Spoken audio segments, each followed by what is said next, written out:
Buenas noches, bienvenidos una vez más a No es un diván. Hoy estaré conversando con Giuseppe Caputo, escritor barranquillero que ha viajado por muchas partes para impregnarse del conocimiento en torno a la literatura, la escritura y temas de género, desde Nueva York hasta Barcelona e incluso Iowa. Conozcamos un poco más de Giuseppe Caputo.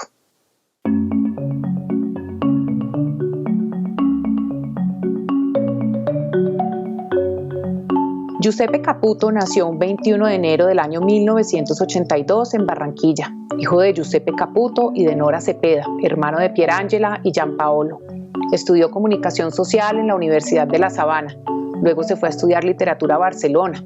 A su regreso a Bogotá se convirtió en el jefe de prensa de la editorial Santillana. Allí empieza una carrera y un camino entre su creatividad y su capacidad de gestión para y por las letras y la escritura. Después de un tiempo se va a estudiar una maestría en escritura creativa en español en la Universidad de Nueva York. Allí vive durante 3 años. Luego decide irse a Iowa, lugar en donde se especializa en estudios queers y de género y donde empieza a escribir Un mundo huérfano. Con la muerte de su papá decide volver a Colombia. En el año 2015 inicia su labor reconocida por todos y todas como director cultural de la Feria del Libro, donde hace la curaduría de la programación cultural de la misma y ocupa este cargo hasta el año 2018. En el año 2016 publica su primera novela, Un mundo huérfano, año en el que Giuseppe fue incluido en la lista Bogotá 39, que identifica a los 39 escritores latinoamericanos menores de 39 años con carreras más prometedoras.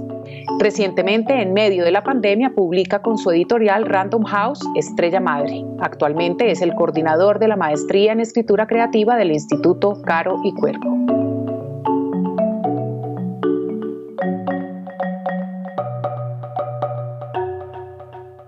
Giuseppe Caputo, bienvenido a No es un diván. Después de leer Estrella Madre, diría yo que ojalá esto fuera un poquitico un diván. Me contaste ahorita fuera de cámara que en efecto estás sentado en un diván. Vamos a ver cómo nuestros televidentes se nos unen a esta intimidad. ¿Cómo estás tú y en qué parte de Bogotá estás?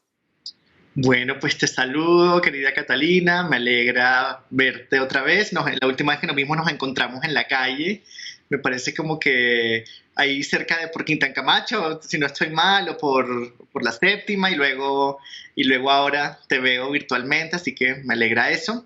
Estoy acá en el centro de Bogotá, yo vivo en la 10ª, muy cerca del Hotel Tequendama, entonces por acá estoy. Y desde acá. ¿En ese edificio de apartamentos divinos enormes? Es el edificio Colón, sí, yo vivo acá en el edificio Colón, queda muy cerquita de la estación San Diego de Transmilenio, y bueno, sí. Una belleza ese edificio, creo que todos los que vivimos en Bogotá lo tenemos dentro del imaginario. Giuseppe, bueno, vamos a empezar. La idea es que la conversación, tal vez si has visto el programa, nos lleve a entender cómo ese Giuseppe que no conocemos llega a ser el escritor y otras cosas más que muchos de nosotros no conocemos. Yo quisiera saber cuáles son los elementos de tu crianza para ser un escritor tan profundo y tan íntimo. Uy, bueno. Están buenas estas preguntas y este tipo de conversación porque lo lleva a uno como a desestructurar las respuestas que de alguna forma uno va como mecanizando pues en todas estas, en la promoción, digamos, después de que sale la novela, en las entrevistas, uno empieza como a mecanizar unas respuestas y esto sí te rompe como con eso. Bueno, yo nací y crecí en Barranquilla. Mi padre era italiano y llegó a Barranquilla cuando él tenía 20 años. Y mi mamá sí es barranquillera. Yo soy el menor de 3 hermanos. Y he pensado mucho, de hecho yo voy a terapia, entonces por eso me encanta el nombre de este programa. Y he pensado mucho como en el rol del hermano menor, digamos, en las familias. Porque sí creo que, digamos, uno ya nace cuando hay una historia familiar como ya muy avanzada y entonces uno nace y por un lado creo que desde los juegos de la infancia, cuando uno está jugando con los hermanos, te empiezan como a asignar roles Sí, es como, sí, desde lo más mínimo, como puede ser el puesto tuyo en la mesa, a los juegos con mi hermano, que era como, ok, tú eres esto y yo soy esto y vamos a jugar así. Entonces sí creo que por un lado hay una observación y como un deseo de investigar esa historia familiar que uno le va llegando como a retazos, y por el otro lado como también como el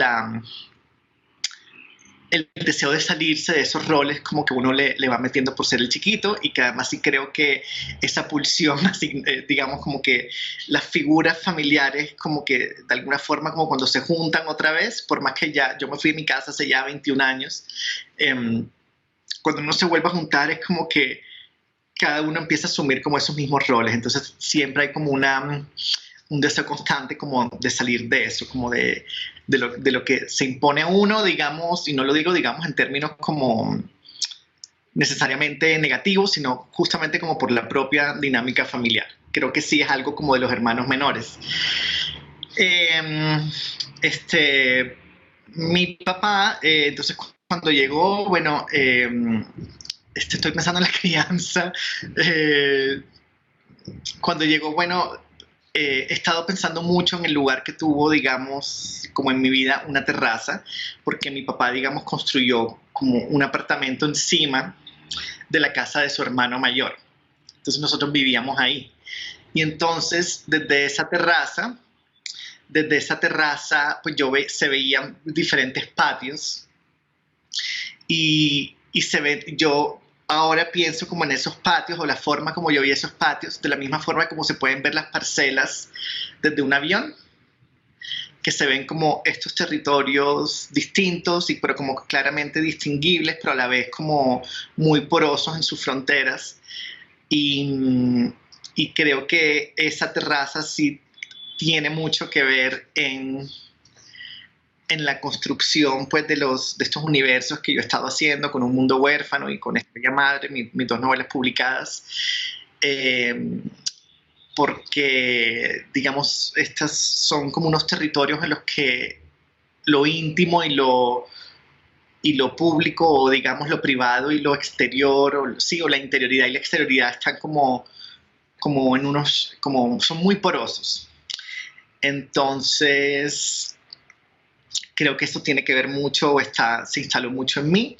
Y bueno, por el otro lado también fui un niño muy enfermizo, asmático, entonces leía mucho y tenía que escapar mucho a las clases, entonces me quedaba leyendo.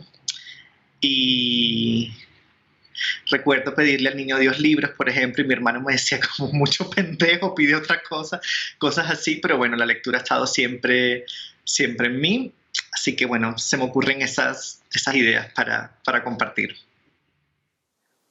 Increíble que me hayas mencionado lo de la terraza, porque verás que una de las preguntas que te tengo ya cuando hablemos de Estrella Madre es precisamente sobre lo protagónico que es ese edificio en donde ocurre todo en el libro. Y me acabas de decir además de tu interés por la lectura desde muy chiquito. Y la siguiente pregunta te la voy a leer tal cual como la escribí. Has dicho, abro comillas, siempre antes de iniciar la escritura de un nuevo libro me gusta volver a los textos que leí de niño y gracias a los cuales soy lector. Me refiero sobre todo a mitos y cuentos de hadas. Entonces la pregunta que te tenía era, ¿a qué libros te refieres y cómo llegan entonces esos libros a ti? Porque me acabas de decir que te los te los daban de Navidad, pero había, digamos, un ejercicio de parte de tu papá o de tu mamá, le voy a regalar esto, les vamos a o tú ya pedías, o cómo llegaban esos títulos a ti y los leías.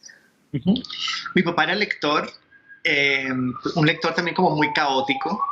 Digamos, en su biblioteca había desde libros de literatura hasta textos sobre, ¿sabes? Como administración de empresas, sí, eso estaba como muy caótico. Y había una biblioteca como infantil, o sea, como de clásicos ilustrados o como clásicos adaptados a cómics o a novelas gráficas, que es algo que se hace mucho ahora.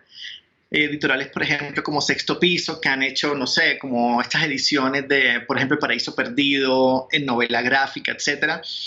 Yo tenía una de esas, como de esas bibliotecas, que daría lo que fuera por o sea, como que recuerdo los libros, pero no recuerdo la editorial, nada, y siempre que voy a librerías de viejo estoy mirando a ver si eso está por ahí, porque daría lo que fuera por volver a tener esos libros, que sí, que uno cuando creció uno los regala, porque supuestamente ya no los va a querer leer, porque ya los leyó mucho, etcétera, y ahora yo...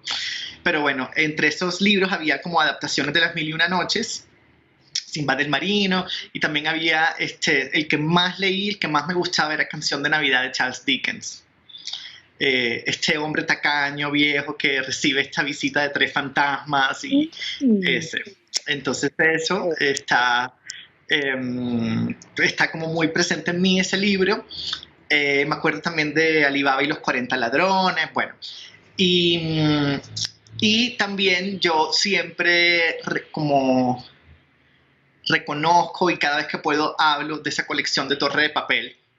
La torre amarilla, la torre azul, la torre verde de Torre de Papel, porque justamente como me enfermaba tanto, pues yo, digamos, había unos libros de esa colección que yo tenía que leer para el colegio, para las clases, pero como estaban en la solapa los otros títulos, yo me conseguía o le pedía así a mi mamá que me llevara a una librería para conseguirme los títulos que no eran, pues, como, que no eran... pues tarea, que no había, que entonces yo ahí empecé también como, sobre todo ya como a pensar como más rigurosamente en la lectura, digamos, desde esa edad, en el sentido de quiero leer todos los libros de esta colección, y así esos libros me iban llevando a otros, y bueno, entonces serían esos libros. Entonces, y uno de esos libros de Torre de Papel se llama Por todos los dioses, que ahí están pues los mitos griegos. Y también tenía unas colecciones de los hermanos Grimm y de Hans Christian Andersen de los cuentos de hadas. Entonces eso, finalmente, para mí, digamos, volver a esos libros no es solo volver a las historias en sí, sino también a la casa de la infancia. Y finalmente es como un lugar y un tiempo en el que uno empieza a conocer a la gente. Me refiero a la gente en general, es decir, a los hermanos, a los primos, a los vecinos. O sea, uno empieza a conocer a la gente, tanto de las historias de ficción como las que están con uno en el mundo más inmediato, y ahí se empieza como a formar como unas ideas, pues eso, del mundo y de la vida.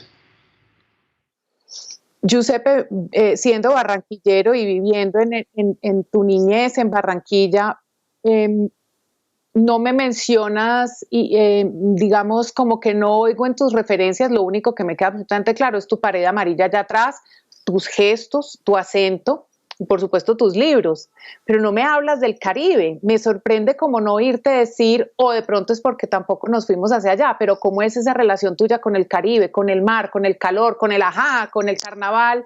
¿Eso está presente en esa niñez? Sí, lo que pasa es que, bueno, por un lado, como mi papá era italiano, digamos que también pues la presencia de su pueblo, que es un pueblo chiquito de Calabria que se llama Paterno, estaba como muy presente pues en mi casa, y la relación con mis tíos italianos. Tenía un tío, por ejemplo, que fue sobreviviente de la guerra, que tenía esquirlas de granada en el cuerpo. Entonces digamos que todo eso estaba como muy empapado también digamos, como en eso, creciendo. El mar siempre, sobre todo íbamos, el mar más que como un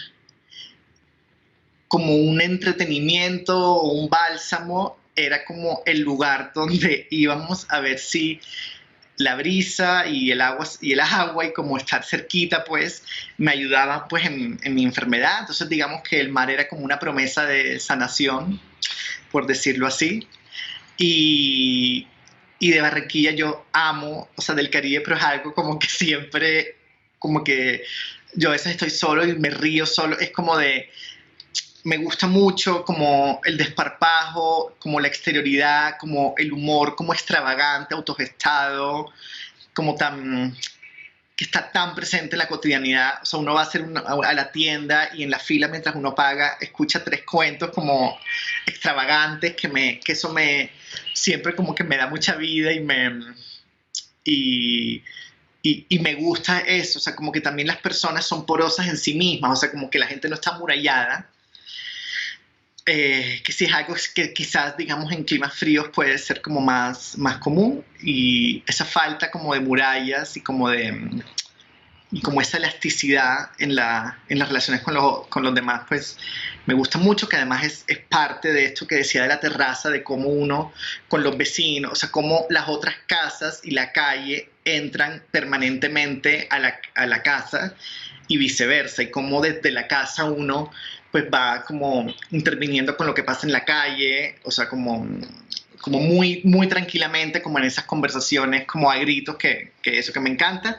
Y lo otro que me gusta mucho de allá del Caribe es como hay como es la exageración, pero digamos la exageración entendida no como una distorsión, sino como poner como una lupa sobre algo. Entonces, es decir, y es un pacto y nadie dice, ay, pero qué exagera. Es decir, como que uno dice, oye, pero te he llamado 15 veces, si nadie te va a decir, ay, pero no me llamaste apenas 2. O sea, es una forma de decir, te estoy buscando insistentemente, y ese pacto de la exageración, que para mí es eso, como una lupa, no una distorsión, presente en todas las conversaciones, eso es algo que también está como muy, muy metido en mí. ¿Y no te parece, pues digamos, me voy a salir un poco, pero no te parece que eso también es muy italiano? Como esa super extroversión y eso, yo te veo moviendo las manos y ahorita te estaba viendo y yo decía, ve, ¿por qué haces así? Y digo, ve, que también, claro, entre Caribe e italiano. Bueno, y entonces este joven Giuseppe Caputo, decides irte a Barcelona, a Nueva York, a Iowa. ¿Cuáles son?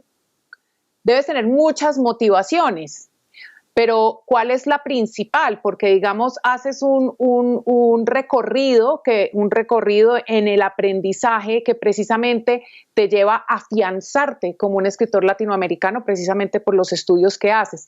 ¿La motivación es tu pasión por la escritura o hay otras motivaciones asociadas a estos viajes y a estos estudios y, por supuesto, a la búsqueda que trae tanto el aprendizaje como el viaje?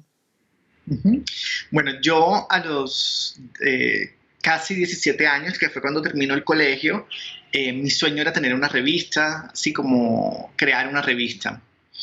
Y entonces yo empecé a estudiar, yo empecé estudiando periodismo, y durante la carrera tomé, es decir, yo seguía leyendo como muy informalmente y también como muy caóticamente, y durante la carrera tomé algunas electivas de literatura, y ya como hacia quinto, sexto semestre, yo dije, yo quiero estudiar esto, y entonces lo que me obligué, digamos, como a terminar la carrera de periodismo y empezar a buscar inmediatamente como una guía, porque si yo iba a una librería y yo empezaba como a ojear y decía, bueno, esto de pronto me gusta, iba por temas, pero no, sí, como que no había como un rigor, y para mí el rigor no lo digo como una disciplina, sino como eso, como una guía. O para mí, digamos, el rigor no exime de la alegría y no exime de la libertad, sino que sí quería como algo como más orientado. Y entonces ahí apliqué a un diplomado en Barcelona que se llamaba Geografías Literarias de América Latina, y pues ahí conocí autores como Mario Bellatín, y sí fue, digamos, como un gran mapa, y empecé como a pensar ya, digamos, como bueno, yo siempre he querido escribir, porque sí creo que la lectura, digamos, cuando uno está ante la belleza, uno desea reproducirla. Y yo, digamos, de niño, también esos son otros recuerdos que tengo, yo copiaba fragmentos de libros que me gustaban, yo los copiaba literalmente. O sea, era una cosa como que yo quería como que algo que estaba ahí en esos textos, la poesía, la música que había ahí, como que se me metiera. Entonces yo los copiaba, y era una forma como de memorizar esos textos, y como... Entonces sí creo eso, que la belleza siempre provoca como un deseo de creación y reproducirla. Entonces ahí empecé a conocer como más autores que y ahí sí me fue y ya eso, digamos, sí fue, ya se va formando como mapas, como diferentes mapas. Bueno, Giuseppe, no hiciste mención a tus estudios en Iowa, pero vamos a hablar de eso después de un pequeño corte.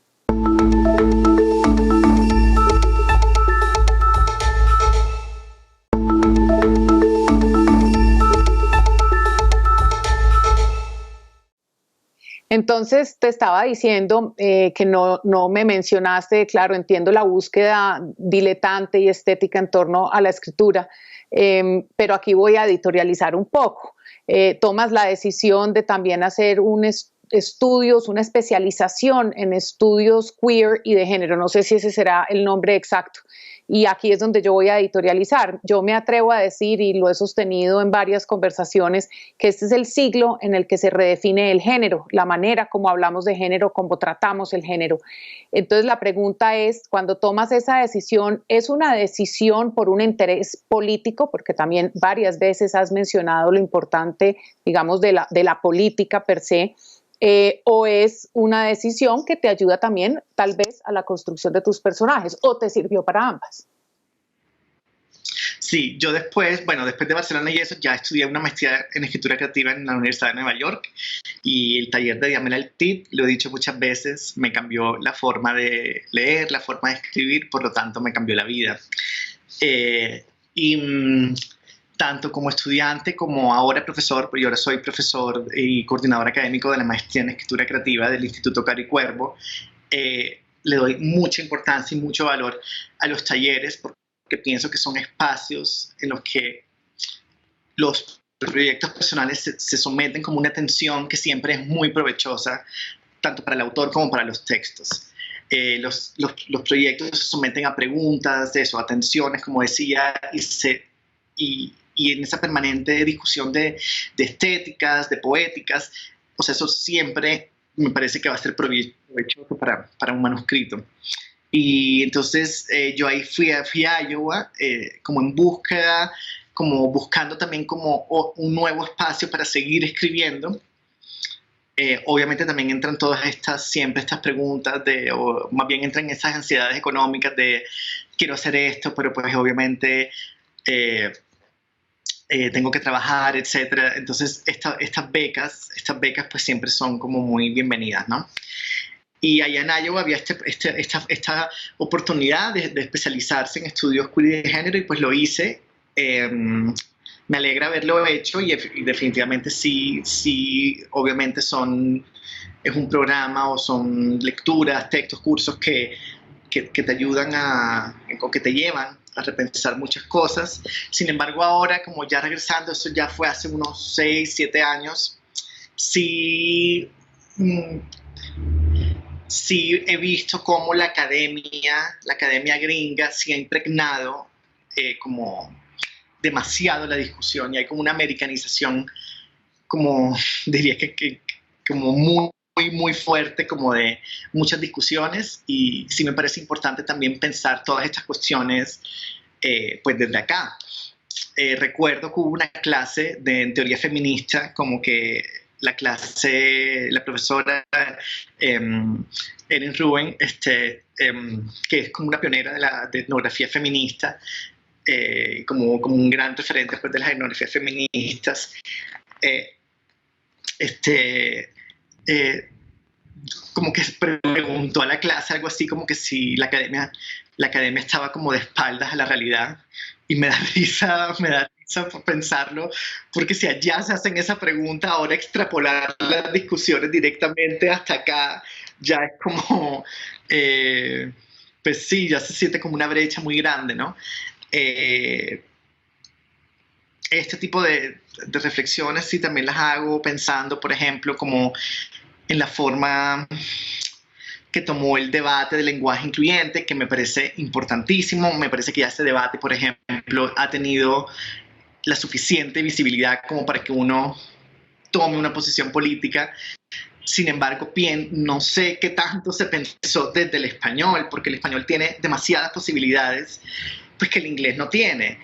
Pero bueno, digamos que ya, pues ya eso ya también es otro camino que sigue y pues uno, pues me gusta observarlo y pensarlo, eh, siempre como reivindicando la importancia de tener una posición política, pues ante estos temas que ya han tenido la suficiente visibilidad. Bueno, Giuseppe, entonces vuelves a Colombia, ya está publicado tu primer libro, Mundo Huérfano, Un Mundo Huérfano, y supongo y entendería que por asuntos de trabajo y de ser productivo, pues aceptas el rol como jefe de prensa de una editorial. Hoy en día tú haces parte de una de las editoriales más grandes que existen. ¿Cómo fue ese trabajo, estar como de ese lado de la editorial? Digamos, no desde el lado del escritor, sino desde allá, además de esas editoriales tan grandes, porque esta va a ser con Santillana, ¿no? Sí, yo luego fui jefe a llegar a la Feria del Libro, porque me imagino que estar allí te sirvió para la Feria del Libro, pero sobre todo quiero saber cómo te sirve ese trabajo a ti, al escritor. Lo de Santillana, fui jefe de prensa antes, o sea, es decir, justo después de Barcelona, cuando yo tenía unos 25 años. Y cuando yo llego de Estados Unidos, es que trabajo en la Filbo. O sea, yo en Santillana estuvo entre el 2007 y el 2010. Ok, entonces sí fue antes de la publicación de tu libro. Mucho antes, mucho, sí. Mucho antes, claro. Sí. Y mucho antes, o sea, es decir, es un trabajo que, a ver, por un lado me gustó, o sea, es decir, me gustó mucho, pero sí se encuentra uno yo sí siento como con lo pequeño y como del mundo, o sea, del mundo editorial, digamos. Yo fui jefe de prensa como antes de que Facebook, Twitter existieran, como las redes tuvieran como el lugar que tienen hoy.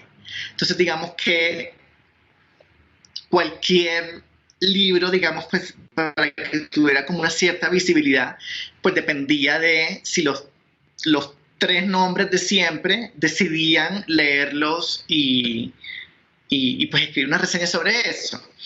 Pienso, digamos, la palabra generosidad a veces se utiliza, yo siento que como muy ligeramente. Para mí, digamos, en estos cargos, sobre todo cuando el gremio es tan pequeño y uno está como en unos cargos, por ejemplo, como de crítica literaria, etcétera, creo que sí es importante, como decía Diamel Tid, o sea, como ser como unos lectores nacionales y no limitarse únicamente al gusto personal, porque, pues digamos, no, sí creo que ahí entra la generosidad. Es decir, puede que a mí este libro personalmente no me guste, pero yo valoro la propuesta que está haciendo este autor o puedo entender el deseo de escritura de este autor, ¿sí? Y sí sentí a veces que aparte de ser un mundo tan pequeño, entonces los libros pues quedaban supeditados a los intereses personalísimos y pues o los gustos, y esa idea del gusto no me, pues también yo la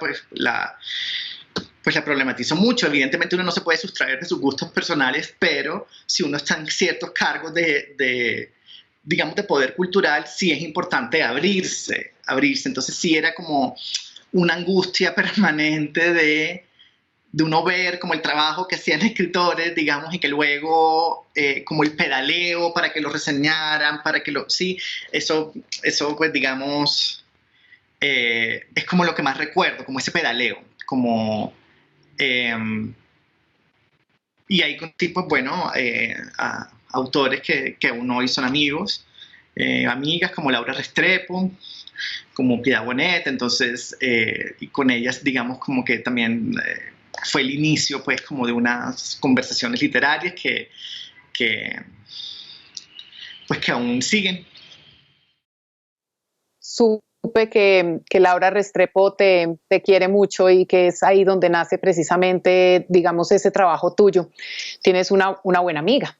Giuseppe, cuando pregunté en el grupo del programa en Facebook, No es un diván, que querían que le preguntara a Giuseppe Caputo, alguien me dijo que por qué no hablábamos de la polémica, pero yo no voy a hablar de la polémica porque es que yo creo que ya pasamos por ahí hace como 2 siglos. Digo yo que en tu defensa debo decir que eres un transgresor profesional, y cuando digo profesional lo haces sin irrespetar, y creo que esa es como una de las acciones más importantes cuando sabemos que también somos seres políticos, es no darnos miedo a con rigor, de manera permanente, contestar y volver a contestar y preguntar y volver a preguntar.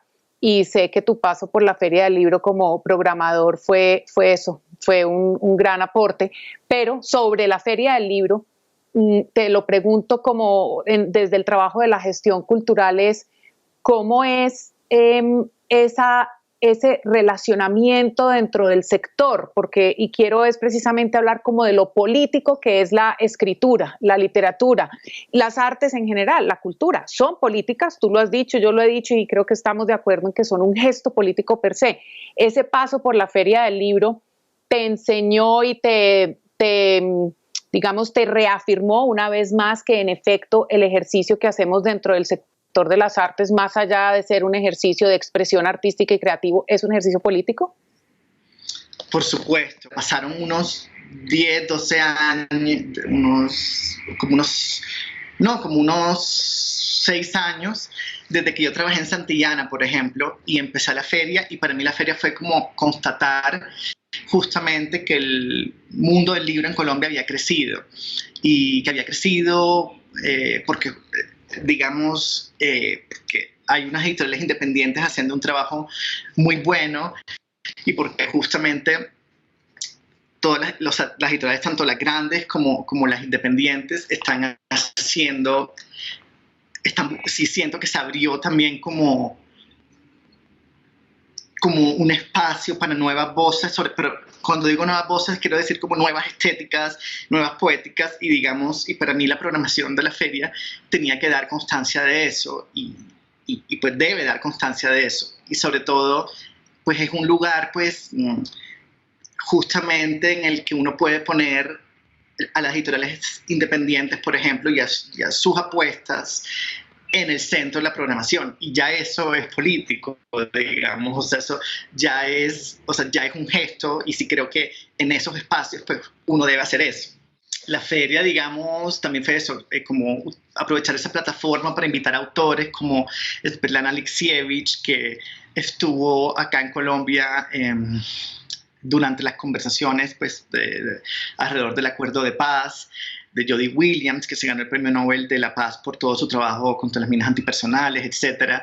Entonces, fue un trabajo bonito, y fue un trabajo, digamos, que yo siempre quise que hablara, digamos, pues como al país. Lo polémico es despedir a los colaboradores de la feria, porque es un evento cultural y es el evento cultural más importante del país, y se necesitan unas personas que estén pensando allá los contenidos. Entonces, pues lo polémico es eso, no rechazar eso. O sea, me parece pues... A mí también me parece que además lo polémico es un debate súper enriquecedor, es decir, si desde las artes y la cultura no podemos debatir, discernir, oponernos, pues Dios mío, ahí sí ya estamos en pérdidas totales. Has recorrido el mundo y quisiera que los televidentes entendieran que estamos hablando con un hombre muy joven que es escritor, que es poeta, que ha tenido cargos en la Feria del Libro, que fue jefe de prensa, y además hoy en día, como ya nos lo dijo, es el director de la maestría en escrituras creativas del Instituto Caro y Cuervo, es decir, tiene un universo del mundo editorial en todos los lugares que probablemente pocos escritores lo tienen. Pero vamos a hablar de eso después de este corte.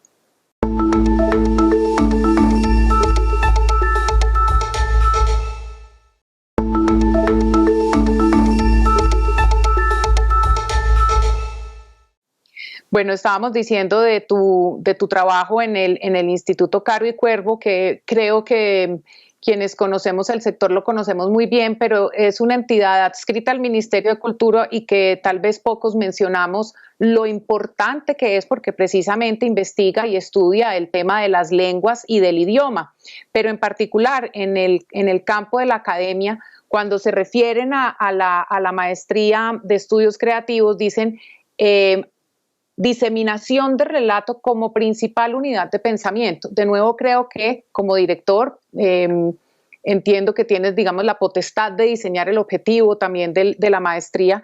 Estás ahí también como en un acto político, como si la escritura le diera valor también a eso. ¿Cómo llevas todo tu conocimiento creativo del rigor de la escritura, del rigor de la literatura, de ese conocimiento que tienes del sector, que lo llamaría yo, digamos, como del campo de lo técnico, también a la docencia, para que quienes estudian, pues, sean estimulados y motivados a escribir? Uh-huh. Bueno, lo que más quisiera decir al respecto es que todo alrededor del Caro y Cuervo ha sido un trabajo colectivo, con 3 colegas muy queridos y admirados, Juan Álvarez, Juan Cárdenas y Lore Susana Esquivel, que estuvo acá en el programa, vi el programa, y con el apoyo maravilloso de Carmelita Millán, nuestra directora, y el subdirector académico del instituto, Juan Manuel Espinosa, la anterior decana, Ofelia Ross, y la actual decano, Javier Fandiño. Digo que ha sido un trabajo colectivo porque, digamos, el documento maestro, que es como, digamos, la hoja de ruta del programa, se hizo, digamos, como con muchas manos, y participamos nosotros 4, Juan y Gloria, en la escritura de ese documento, pero sobre todo Juan Álvarez. Apenas vamos en la segunda corte. Pero ya, digamos, de la primera corte ya estamos recibiendo muchas alegrías. Entonces, y además, desde la maestría seguimos la vocación social del instituto, y es que hacemos proyectos de extensión con comunidades. Hemos hecho, por ejemplo, talleres, proyectos con excombatientes de la FARC, los hicimos en los espacios territoriales. Hicimos un diplomado de relatos pacíficos en el Pacífico colombiano. Hemos hecho talleres con mujeres campesinas de Caquetá que están reforestando la Amazonía. Hicimos un cartonero con 5 mujeres trans que ejercen o han ejercido el trabajo sexual en el barrio Santa Fe. Este semestre volvimos a hacer con el Centro de Paz y Reconciliación un taller y un proyecto con excombatientes. Estamos trabajando también con mujeres que ejercen, digamos, iniciativas políticas en diferentes regiones del país. Vamos a trabajar con mujeres recicladoras, bueno, en fin. Adoro eso, y mira que no lo sabía. Me encantaría que ahorita en el máster cuadramos para que algo de lo que nos has contado, lo que hacen, se vea, porque me parece que esa es un camino sin duda para la construcción de la paz. Me encanta que me lo estés contando. Me acaban de decir, mi querida Catherine, nuestra productora, que estamos ya terminando, y yo no me puedo ir porque además me leí Estrella Madre para poder hablar contigo de ella y no voy a poder hablar, entonces me voy a ir de una para allá. Me da mucho pesar no poder seguir hablando contigo, tenía una cantidad de preguntas. Y tengo la primera pregunta, antes de que podamos, te voy a hacer 2 muy específicas. En un mundo huérfano, los protagonistas son el padre y el hijo. En Estrella Madre hay una relación con la madre o con aquella madre. Es natural que esto pase, digamos, porque pasas de un lado a otro, o eso ocurre orgánicamente, o estás en tu escritura en una especie de relación con un diván. ¿Por qué ocurre esto? Porque además son los protagonistas, ¿no? Sí, bueno, cuando publiqué Un Mundo Huérfano, que es eso, la historia de un papá y un hijo, digamos, en las que no hay presencia de la madre. De hecho, también leí, para seguir con los libros de la infancia, Pinocho, Frankenstein e Ícaro, que son historias de padre e hijo sin madre. La gente pensaba que yo no tenía mamá. Y resulta pues que no, que yo tengo una mamá que está muy presente en mi vida, que está en Barranquilla ahora mismo. Pero para mí, es decir, para mí la relación con mi papá y con mi mamá son tan distintas, y sobre todo cada uno, como cuando los pienso, cada uno llega como con un lenguaje específico, con una serie como de de expresiones, como con un mundo propio, con una serie de historias cada uno. Entonces, para mí, como que al pensarlos como ya, como digamos desde la escritura, para mí fue esencial como dividirlos y como justamente porque cada uno llega como como con su propio mundo y como con un lenguaje propio y entonces creo que por eso las historias quedaron digamos, porque son historias muy diferentes, pero digamos como esta idea de pensar el padre como el padre sin madre y la madre sin padre es por ahí, por esas relaciones como tan radicalmente distintas que yo tuve con cada uno o tengo con cada uno y sobre todo por el mundo con el que cada uno llega. Ok, y hablemos entonces de ese edificio el que te mencioné al principio. El edificio para mí es muy protagónico, la vecindad es la protagonista también, las vivencias de esa cotidianidad en ese edificio y en esa calle que ocurren fueron para mí absolutamente importantes, porque es que además, Giuseppe, te voy a decir, yo sentía el olor, la luz, hay un tema con la luz que es muy impresionante, es como realmente logras llevarnos a ese lugar. Y ahora cuando estaba haciendo la investigación y escribiendo el guión para el programa, me di cuenta que pensé qué tan latinoamericano es ese elemento, ¿no? Como el tema de la vecindad y la cotidianidad, digamos, uno ve esas películas o esas series suecas donde el vecino pues no es, pues el vecino ni lo sacan, en cambio uno aquí es, hola, ¿qué más? ¿Sabes? Como que hace parte de nosotros. ¿Eso también es como intencional o tienes ese sabor y esa capacidad de esa intimidad no solo tuya, sino esa intimidad nuestra, de sentirnos representados allí? ¿Cómo nos llevas allá? ¿Cómo lo logras? ¿Cuál es el ejercicio de escritura creativa que hace Giuseppe Caputo para llevar al autor a hacer esas conexiones? Para mí la clave es lo que decía un poco antes, es como el derrumbamiento de las murallas. O sea, pero las murallas propias y las murallas pues ya más literales, digamos. Y como te decía, para mí sí es una experiencia pues latinoamericana, pero también sobre todo muy caribeña, esa conversación permanente a gritos de una casa a otra, que finalmente para mí es como abrir la casa y como la posibilidad o como esa elasticidad, digamos, entre territorios aparentemente como con límites como infranqueables. Eso se puede entender a veces como el lugar como para el chisme, pero también el lugar para la solidaridad y para el cuidado de los demás. O sea, no tanto como la vigilancia de los demás, que puede pasar, pero también el cuidado de los demás. Y ese es el caso de este edificio, que está habitado pues por personas muy vulnerables y muy precarias materialmente, que sin embargo se cuidan. Y esa falta de muros, o digamos, o ese derrumbamiento simbólico de los muros de una casa a otra, es lo que permite que ellos se puedan cuidar y estén pendientes. Oye, tú desayunaste, no, tengo apenas un huevo, no, entonces ven, baja y yo te doy. Sí, entonces eso es lo que permite como el cuidado y finalmente lo que le permite a estos personajes, que todos están esperando algo muy puntual cada uno, lo que les permite unirse en una espera colectiva. Giuseppe, sí, es muy, el libro, y lo mencionas, y en las críticas y en las entrevistas que has hecho, siempre hay una mención a esa precariedad que pese a ella, precisamente hace eso que tú dices, y es esa como cohesión social, precisamente eso. Ese es un elemento realmente muy cálido, es realmente muy cálido y muy íntimo. Cuando te pregunté al principio de la intimidad es porque yo me sentí íntima con la lectura.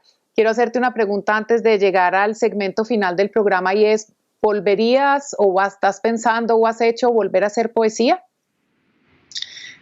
Pues yo, digamos que justamente pensando en los límites, en las fronteras, es decir, yo escribí 3 libros de poemas que no publiqué y que no quiero publicar. Sin embargo, quiero pensar que mis libros son, digamos, el lenguaje poético de mis libros me permite decir que he seguido haciendo poesía. Es decir, para mí los narradores debemos ser poetas, en el sentido de buscar la precisión de las palabras y cuidar la música, cuidar una música. Yo escribo contando sílabas, leo en voz alta, la puntuación para mí es esencial, y ahí pienso, digamos, el otro día que leí el texto de una amiga, que yo me ahogaba leyéndolo en voz alta, como que también entendí tanto mi asma como la forma como yo puntúo, porque puntúo tanto, o sea, entonces, pues quiero pensar que sí, que he seguido haciendo poesía. No, me conmueves con esa respuesta, Giuseppe, no me la esperaba y me absolutamente conmueves, y entonces así es, claro que sí, coincido contigo. Antes de irnos, tengo un segmento al final del programa que generalmente hace muchas preguntas, pero contigo, dado que, mejor dicho, ¿tú has sido editor alguna vez? ¿Editor? Sí. Sí. ¿Has sido? No. ¿Sí? ¿No? Bueno, No, pero seguramente en algún momento. He sido corrector de estilo, Okay. eso sí. Uh-huh. Bueno, entonces en ese mundo de la escritura y la literatura has sido corrector de estilo, jefe de prensa, curador de ferias del libro, escritor slash poeta, poeta slash escritor. Y como ya es hora de Navidad y creo que muchos lo que más nos gusta es que nos regalen libros o regalar libros, te voy a cambiar la sección del programa para lo siguiente. Yo te voy a hacer una pregunta y tú me contestas con lo que se te venga a la cabeza. Libro para niños y niñas. ¿Cuál es?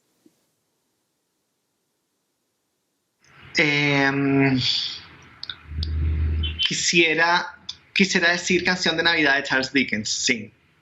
O La telaraña de Carlota de E.B. White, que es un libro hermoso sobre la y sobre el milagro. Me lo leí a los 7 años y es una belleza, pero voy a pensarlo para Elisa. Libro para adultos de ficción. Libro para adultos de ficción.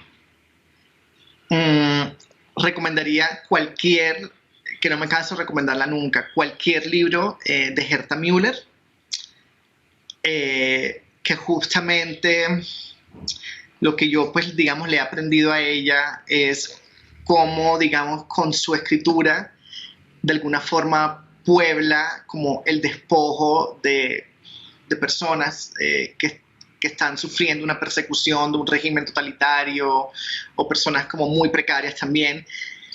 Y lo que yo siento que ella hace con su escritura es que les devuelve, puebla su despojo, digamos. Recomendaría, pero también, digamos, para pensar en Latinoamérica o desde acá, que es lo que más leo, a Diamela El Tit, a Silvia Moloy, a Margot Glantz, a Pedro Lemebel, a Salvador Novo, a Reinaldo Arenas, a Virgilio Piñera. Si quisiera, pues, tirar todos esos nombres. Bueno, sí. Libros para adultos de no ficción. Libros para adultos de no ficción, Natalia Ginzburg. Es extraordinaria, italiana, tiene ensayos personales. Ahora, de hecho, aquí lo tengo, me estoy leyendo Léxico Familiar, justo lo estoy leyendo, y es hermoso porque hace una historia de su familia a partir de las expresiones como de todos los miembros, y digamos como que el arco que recorre el libro es, digamos, como el ascenso del fascismo en Italia, y ya pues la consolidación, que todos piensan, digamos, los familiares, como esto va a durar poco, y luego es como sigue y sigue, pues la consolidación del fascismo y todo lo que eso, digamos, agrieta a la familia. Es un libro hermoso, y ella hace eso, ensayos personales. También están Las pequeñas virtudes y Las tareas de la casa, también de Natalia Ginzburg. Bueno, muy bien. Y por último, libro preferido de Giuseppe Caputo. El tuyo, el libro de tu vida. Yo sé que me vas a decir que es imposible, pero tratemos. ¿Puedo decir dos? Claro. Ya que estamos. Bueno, ahora me va a decir qué. No, un libro que, es decir, yo lo leí como a los 18 años y yo dije, esto es otra cosa y yo quiero hacer algo así, si puedo algún día. El tambor de hojalata de Günter Grass. Porque yo en ese momento de lecturas caóticas, eso, yo decía, bueno, Pablo Coelho, no sé, lo recomendaron en la librería Pablo Coelho, yo leía, luego leía otra cosa, y yo llegué a este libro y, o sea, me deslumbró. Entonces yo diría que Paulo, que Günter Grass, yo diría que Günter Grass, el tambor de hojalata, es algo que me gustaría, a lo que me gustaría acercarme, y quizás toda en la poesía de Alda Merini, que ella es ella tiene como dos vertientes, como los poemas que escribió como desde el manicomio y toda la poesía mística de ella. Me parece hermosa, y además es un libro, Cuerpo de Amor se llama uno de ellas, es un libro que yo leía con mi papá, y bueno, entonces ahí hay también como un recuerdo afectivo con eso. Bueno, publicaremos todas tus recomendaciones en el grupo de No es un diván. Giuseppe Caputo, muchas gracias, un hombre caribe que no es un huérfano, pero sí una estrella. Gracias por acompañarnos en No es un diván. Yo soy Catalina Ceballos.